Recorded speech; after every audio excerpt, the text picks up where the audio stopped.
Hello everyone. In this video, I'm going to talk about how I went from not being able to climb V3 benchmarks on the mini MoonBoard to climbing my first V6 benchmark in 7 months at 35 years of age while only training at home. Before I jump in, I think it's important to talk about my climbing history and how this progression was part of a much larger multi-year journey to sort of get back in shape. So I started climbing in 2014 at the age of 24. I had participated in various sports throughout my life up until that point, but after 2014, climbing pretty much became the only sport I participated in. I climbed a lot throughout my mid and late 20s, and in 2018, I actually climbed my first outdoor V7, but it may have been more like a V6, honestly. Right after that experience, I had my first major injury, a major setback, which was a herniated disc between the L5-S1 vertebrae. After about 8 months, I was able to start climbing again, but I mostly focused on sport climbing for a while and was able to climb around the 512 level before experiencing my second major injury or setback at the start of 2021. The second one I'm still dealing with, and it's pretty hard to get a clear diagnosis, but I think it's most likely an SI joint syndrome. When it first appeared, I had no idea how to manage it, and I ended up not climbing for 2 years after being very frustrated with it never seeming to heal.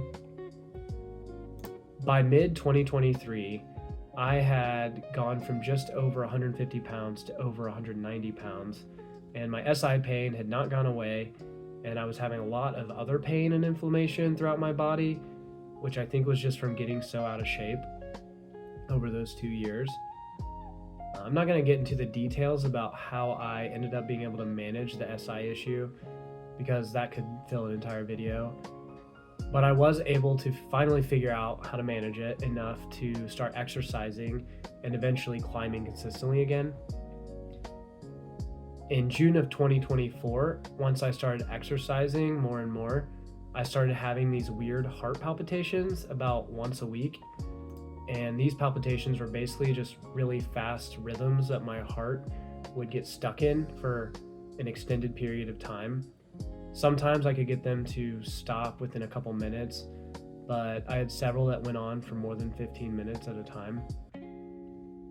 After seeing a cardiologist, I discovered I had something called Wolff-Parkinson-White syndrome, and I had to have a heart ablation procedure for that. The procedure went okay, but afterward I ended up getting a blood clot that traveled to my lung and caused me to cough up blood every day for 3 weeks. And then I had to be on blood thinners for 3 months because of that. After that experience, I felt like I had to start my fitness from scratch again. I was able to exercise and climb towards the end of 2024, but right at the beginning of 2025, I had kind of the final setback, which was caused by an intense flare-up of pain in my lower back and neck, which was very reminiscent of the disc pain that I had experienced back in 2018. My doctor was actually concerned I had an autoimmune disease called ankylosing spondylitis. And after some testing, I found out that I do carry the gene for that. But the other test results weren't bad enough to indicate that I actually had it.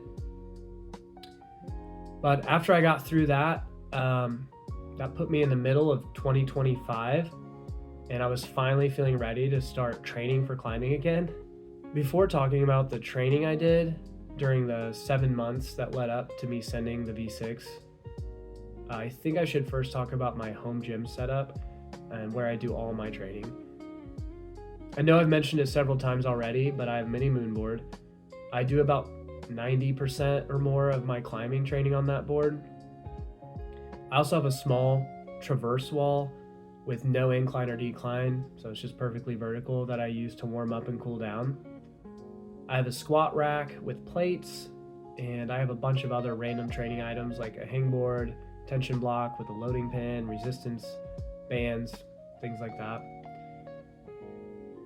So the first phase of my training started in June of 2025, after my back and neck started feeling better. When I first tried climbing on the mini MoonBoard, that would have been the 2020 set, I wasn't able to send even the most repeated V3 benchmarks, or like the easiest V3 benchmarks. And I also felt that trying to jump into climbing on the mini was going to be way too intense for where my fitness was. And honestly, I hadn't felt ready to do home training sessions on the mini MoonBoard for years. But this time around, I really wanted to figure out how I could do all my training at home, even with how out of shape I was. I had the idea to reset the holds in a much more beginner-friendly way, and I added some extra jugs that weren't even mini MoonBoard holds. My plan was basically to train on this much friendlier set until I felt ready to start climbing on the actual MoonBoard set. To track my problems, I used the BoulderBot app, and over the course of 2 months, I set progressively harder problems for myself, so that by the end of July, I felt like I was probably able to climb around like a V3 benchmark level. And so I started resetting my board to the mini 2025 set, which was new to me. It's got the new MoonBoard blue holds, if you're familiar with those, along with 2 of the wooden sets and the original yellow holds. So on July 27th, after resetting some of my wall to the 2025 set, I actually sent my first V3 benchmark called Catfish. That actually had a community consensus grade of V4, so that gave me a lot of confidence that I was making the right call to start transitioning into climbing on the actual MoonBoard set. The training structure I followed for those first 2 months, starting in May and ending when I reset my wall to the mini 25 set, consisted of following a 6-day training cycle that I would just repeat over and over. It wasn't tied to days of the week. The first day consisted of hard bouldering and resistance training. For the hard bouldering, I would warm up thoroughly and then try to climb 4 or 5 hard boulder problems. I would take 5 or more minutes of rest in between, and that's kind of a minimum that I set for all of my mini MoonBoard climbing, is at least 5 minutes of rest between hard attempts. For the resistance training that I would do on day 1, I would do 3 or 4 sets of pull-ups, push-ups, and sometimes overhead press. I was doing lots of reps and just trying to go to failure. By the end of the 2 months, I was able to do 21 pull-ups and about 30 parallel push-ups with my feet elevated slightly. The second day of the cycle consisted of easy prehab exercises and stretching. My entire prehab routine could probably fill a video on its own. It consists of a wide variety of exercises that have been prescribed by physical therapists throughout my life, along with exercises I have found that help me deal with issues like my SI syndrome, low back pain, elbow tendonitis, shoulder impingement. And then the stretching routine is basically just following a YouTube video that I'll link to in my description, along with a couple of extra stretches I've added to the end. If you follow that YouTube video, when I do it, I don't do the bouncing movements that you'll see in the video. I started out doing them and then I just didn't feel like they were adding much, so I quit doing them, and now I just do them as a hard 30-second each time that I perform the stretch. The third day of the cycle consisted of resting, and sometimes I do some light cardio like brisk walking or some rounds of jump rope. The fourth day of the cycle consisted of endurance bouldering and circuit training. For the endurance bouldering, I would perform 3-minute circuits where I would climb around using just the non-MoonBoard jug holds that I added to the mini for as long as I could before jumping onto the vert wall for the remainder of the 3 minutes. And then after that, I would rest for 10 minutes, and I would do that 2 to 4 times. The circuit training I performed was a Hooper's Beta circuit that I'll link to in the description. I just followed that to the T. Day 5 consisted of stretching, and sometimes I would do my prehab routine. And then day 6 was just resting and sometimes some light cardio. So after I set the mini to the 2025 set and climbed my first benchmark on it in July, I felt like it was time to change my training a bit. So in August, I started a new training structure. And with this new structure, it was tied to the days of the week. On Mondays, I would warm up and climb 5 or 6 moderately difficult problems on the mini, then do my endurance climbing workout of 3 minutes on, 10 minutes off that I described a moment ago for 3 to 4 sets. On Wednesdays, I would do supplemental training that consisted of pull-ups, push-ups, overhead press, and the Hooper's Beta circuit that I mentioned earlier. On Fridays, I would warm up and then try to climb 10 hard boulders on the mini. On the other days of the week, so Tuesday, Thursday, Saturday, and Sunday, I would usually try to do some light cardio, my prehab exercises, and stretching. I didn't always get around to doing something on each of those days, but I was always making sure that I was stretching at least twice per week, doing cardio at least twice per week, and then doing my prehab workout at least once per week. I followed that structure until November, and during that time I was able to climb my first 2 V5 benchmarks, so a 6C and then a 6C plus.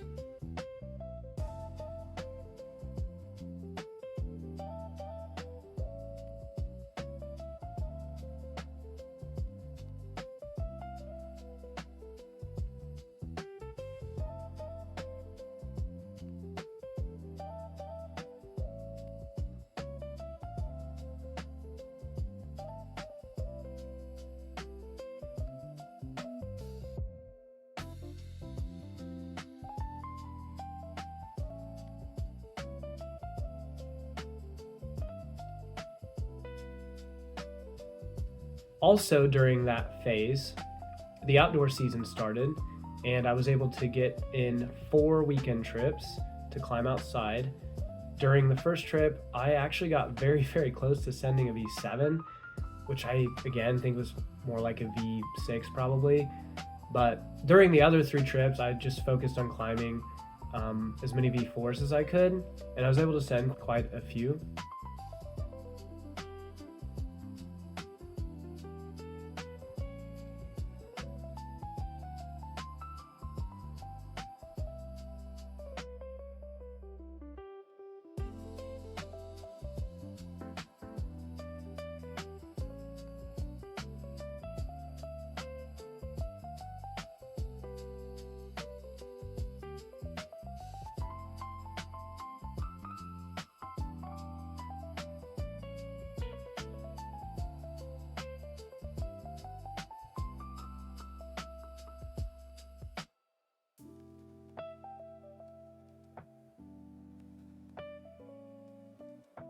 So that takes us up to the end of November.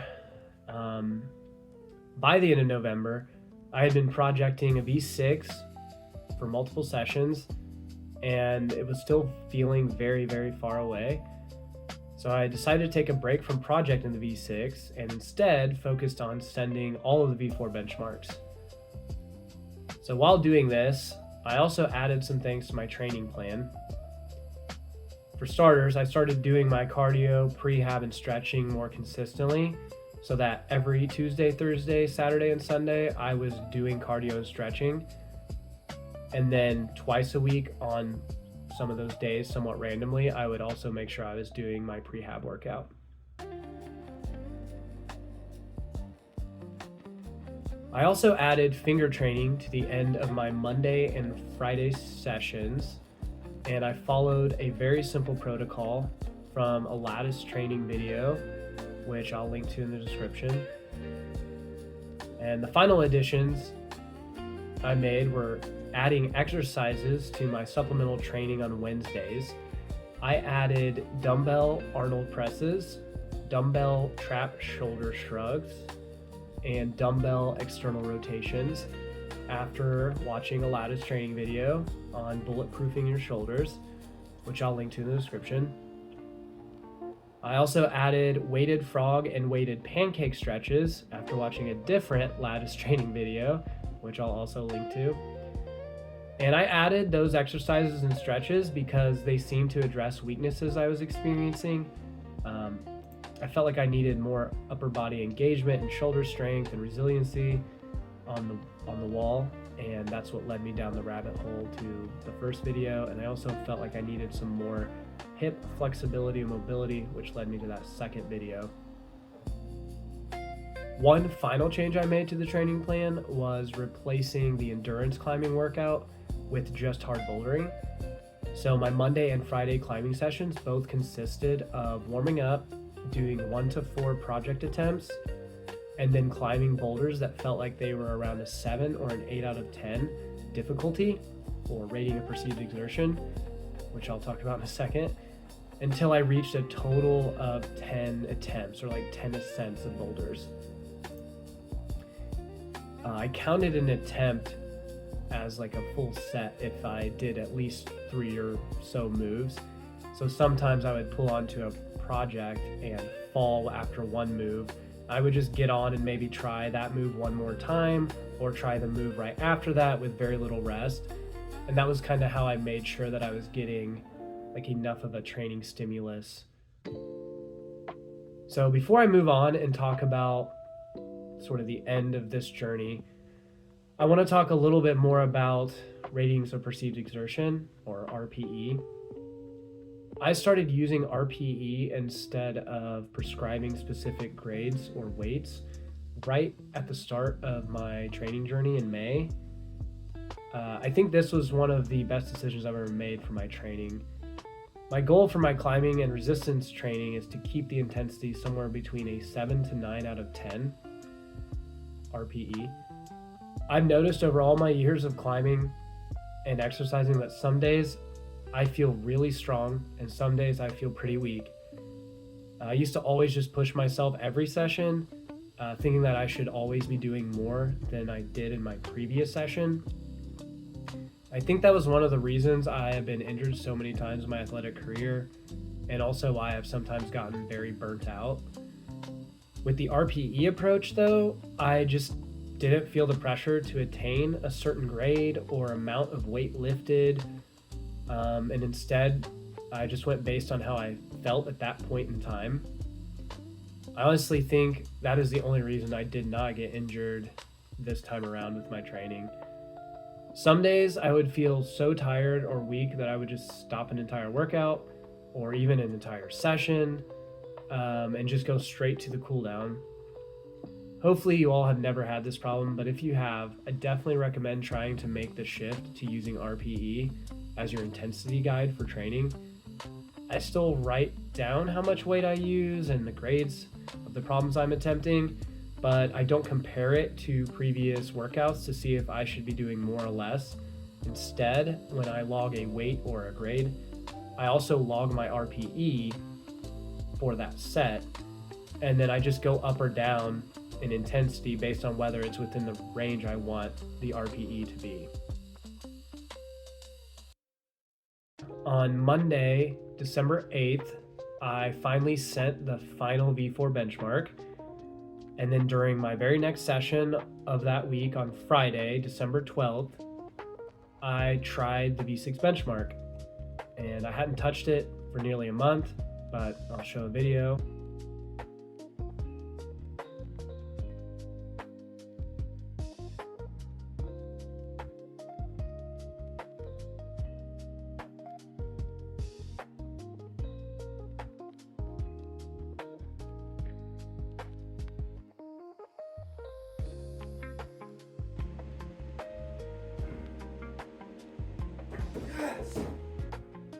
Not that V6 is the hardest grade. I think V6 on the mini is pretty challenging though, based on everything I've climbed.